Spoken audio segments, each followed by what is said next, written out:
کہ میں کہہ رہا تھا کہ اگر آپ چند منٹ توجہ سے پورے فوکس کے ساتھ بات کو سمجھ لیں اور اس پر غور کر لیں تو آپ کی پریپریشن کا انداز بھی مختلف ہو جائے گا اور آپ پوری بات، چونکہ اب آپ بہت عرصے سے میرے ساتھ پڑھ رہے ہیں نا، تو آپ کو پوری بات سمجھ میں آ جائے گی کہ کیسے پریپریشن کرنی ہے اور پیپر میں کیسے اپیئر ہونا ہے اور کس طرح سوالوں کو سمجھنا ہے اور حل کرنا ہے۔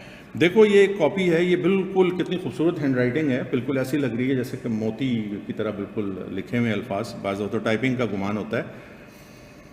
جو کچھ بھی یہ لکھا ہوا ہے یہ سب صحیح ہے، سب کچھ صحیح لکھنے کے باوجود یہ جو ہیں یہ فیل ہو گئے۔ اب ان اسٹوڈنٹ کو یا ان جیسے اسٹوڈنٹس کو پتہ ہی نہیں چلے گا جب یہ کلاس سے باہر نکلیں گے پیپر دے کے کہ ہم فیل کیوں ہو گئے، ہم نے تو سب کچھ صحیح لکھا ہے۔ دیکھیں نا، انہوں نے سب کچھ صحیح لکھا ہے۔ The contract is not voidable if the consent was caused by fraudulent silence and the party whose consent was so caused had the meaning, نہیں مینز آئے گا، تھوڑی سی انگریزی غلطی چلتی ہے، of discovering the truth with ordinary diligence, بالکل صحیح لا لکھا ہے۔ Since A leads B to believe, اب یہ فیکٹس کو لگا رہے ہیں، that 500 tons of steel is made every year at his factory. When B examined the accounts of the factory, it only shows, انگریزی بالکل صحیح ہے، 400 tons of steel is made. Hence it is the case of fraudulent silence. دیکھیں یہاں circle کیا ہے میں نے اور یہاں سرکل کیا ہے، ابھی میں بتاتا ہوں۔ Therefore B cannot avoid the contract، یہ جواب صحیح ہے لیکن پھر بھی فیل ہیں۔ کیوں فیل ہیں؟ دیکھیں بیسک کانسیپٹ کی غلطی ہے اور سوال کو سمجھنے کی غلطی ہے۔ اصل میں آپ پڑھائی کر رہے ہیں، آپ نے شارٹ پوائنٹس بنائے ہوئے ہیں، آپ نے ون لائنر یوز کر رہے ہیں، آپ نوٹس یوز کر رہے ہیں، آپ میں سے کچھ لوگ میرے کہنے پہ اسٹڈی ٹیکسٹ پڑھ رہے ہیں، لیکن سوال کو آپ غور سے نہیں پڑھ رہے اور اپنے ذہن سے سوچ رہے ہیں کچھ چیزوں کو، کچھ ازیوم۔ مثلا fraudulent silence سوال میں کہاں سے پیدا ہوا؟ مجھے ایسا لگتا ہے کہ fraudulent silence ان کے ذہن میں ایسا پیدا ہوا کہ A leads B to believe، بھائی یا تو یہ فراڈ ہو سکتا ہے یا مس ریپرزنٹیشن ہو سکتا ہے، چونکہ اس نے کچھ بھی نہیں کہا تو چونکہ کچھ نہیں بولا تو سائلنس ہو گئی۔ یہ تو جرنل نالج ہے، یہ تو جرنل لاجک ہے۔ fraudulent silence، سب سے پہلے آپ آ جائیے کانسیپٹ پہ، fraudulent silence لگتا کہاں ہے؟ fraudulent silence تب لگتا ہے جب ڈیوٹی ٹو اسپیک ہو، جائیں ذہن کو لے کے جائیں تو fraudulent silence تو غلط لگا دیا نا، ڈیوٹی ٹو اسپیک کا تو کوئی سوال ہی نہیں پیدا ہو رہا تھا۔ ڈیوٹی ٹو اسپیک کہاں آتی ہے؟ بھولے بیٹھے ہیں سب، جہاں فائڈوسری ریلیشن شپ ہوتے ہیں، جہاں کانفلکٹ آف انٹرسٹ ہوتا ہے، جہاں کلوز ریلیشن شپ ہوتے ہیں، جہاں مانیٹری ریلیشن، جہاں سائلنس ایکویلنٹ ٹو اسپیچ ہوتی ہے، وہ تو ایک الگ چیز ہے نا۔ تو fraudulent silence تو سوال میں کہیں لگی نہیں رہی، اس لیے اچھا اب جب یہ جو بھی ہیں یہ آپ ہیں، یہ فرض کر لیں اگر آپ کہہ رہے ہیں hence it is a case of fraudulent silence، دیکھیے میں یہاں لکھ رہا ہوں how، کیسے ہے، مطلب آپ جو بھی بات پیپر میں لکھ رہے ہوں نا، ایک تو ہے کہ آپ بالکل صحیح جواب لکھ رہے ہوں گے، میں ابھی بتاتا ہوں۔ ایک یہ ہے کہ اگر فرض کریں کہ آپ کوئی لا لکھ رہے ہیں، کوئی لا اپلائی کر رہے ہیں، تو آپ اس کی لاجک تو سمجھیں نا کہ آپ کس بنیاد پر کر رہے ہیں، کیوں کر رہے ہیں آپ یہ۔ تو ٹائم کا انہوں نے نہیں لکھا تھا، ابھی آپ نے دیکھ لیا یہ کتنا خوبصورت جواب جو ہے یہ پاس نہیں ہو سکا ہے۔ اچھا ایک اور دوست بھی ہیں، یہ دوسری طرح سوال کو لے گئے ہیں۔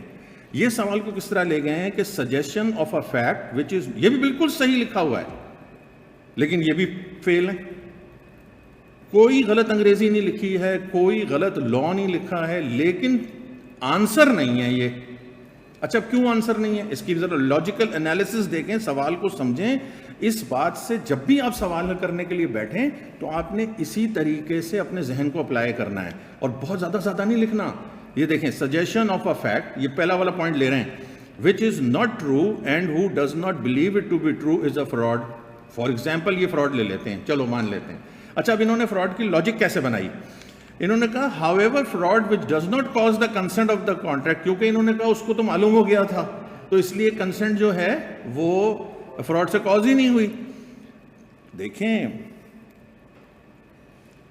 یہ جو ٹوٹل اصل میں جو اس نے بکس کو چیک کیا اس پوائنٹ کو مس کر گیا۔ بکس کو چیک کرنا کیا تھا؟ Reasonable means to discover the truth by ordinary diligence. یہ لاجک صحیح ہے لیکن انہوں نے ٹوٹل سوال کے جو دوسرا پارٹ تھا اس کو انہوں نے اگنور کیا. آن لائن مجھے توجہ سے سن رہی ہے نا؟ دیکھیں انگریزی بالکل صحیح ہے. Contract and the party on home such fraud was practice does not make a contract voidable. لیکن یہ صحیح نہیں ہے جواب. لاجک تو آپ نے صحیح لگائی لیکن ایکچولی آپ نے اگنور کیا فیکٹ کو. In the given case A made a false representation. اب یہاں آپ غلطی کر رہے ہیں. کیسے پتا چل گیا کہ A made a false representation? How? دیکھیں پچھلا لڑکا فراڈولنٹ سائلنس، یہ false representation. How you are so sure? کیسے ہو گئے آپ؟ فیکٹس کے اندر جو لائنیں لکھی ہوئی تھیں کہاں ایسی کوئی بات کی گئی تھی جس سے آپ اس پر گئے؟ میرا پوائنٹ سمجھ رہے ہیں؟ اگر آپ یہ لکھ رہے ہیں تو پھر اس کو جسٹیفائڈ بھی کریں نا. یہ تو آپ نہیں جسٹیفائڈ کر پا رہے. But B has discover. اچھا اب انہوں نے کیا کیا ہے کہ انہوں نے بڑی اسمارٹلی آرڈنری ڈیلیجنس والی بات کو لکھا نہیں ہے. انہوں نے اس فیکٹ کو لکھا ہے لیکن اس فیکٹ پر لا کون سا لگ رہا ہے؟ ایک کاپی میں نے اور دکھانی ہے اور بس وہ اس کے بعد میں باتیں ختم. یہ دیکھیں یہ کتنا سارا لکھا ہے اور کچھ بھی نہیں غلط لکھا. یہ سارا لکھا ہوا ہے. اگر آپ اس کو پڑھنا چاہیں گے تو آپ اس کو پڑھ سکتے ہیں.